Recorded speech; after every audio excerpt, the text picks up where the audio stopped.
Hello guys, আশা করি সকলে ভালো আছেন। আমি আজকে কথা বলতে চলেছি শাহরুখ খানের কিং এবং সালমান খানের দ্য ব্যাটল অফ কালওয়ান নিয়ে। ইয়েস, একদম ঠিক শুনছেন। তো কিং ছবি কখন আসতে পারে? আগামী বছর আসবে এটা শিওর, কিন্তু কখন আসবে এটা আপাতত শুন না। এটা হলো কিং এর আপডেট।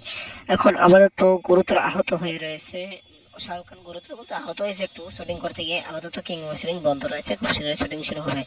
আর গালওয়ান ছবির শুটিং হয়েছে অনেকখানি, এবং হয়েছে কি হয় না জানা নাই, কিন্তু সামনে একটা শুটিং হবে, লম্বা একটা রেসের শুটিং হবে গালওয়ান, এবং এটা ইচ্ছারা আসবে। ইয়েস, ইচ্ছারা একটা প্রজেক্ট সময় আসবে, লাইক জানুয়ারি অথবা জুলাই জুলাই এবং আগস্টের দিকে আসতে পারে ছবিটা। তো এতটুকুই আপডেট ছিল আমাদের কাছে। তো পূর্ণ আপডেট আমি আপনাদেরকে দিলাম। এই আপডেট পেয়ে আপনারা কতটুকু খুশি অবশ্যই জানাতে পারেন।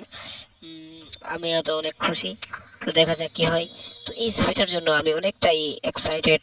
তো থ্যাংক ইউ পুরো ভিডিওটি দেখার জন্য। কিং এবং গালোয়ারের জন্য অনেক অনেক শুভকামনা রইল আপনাদের।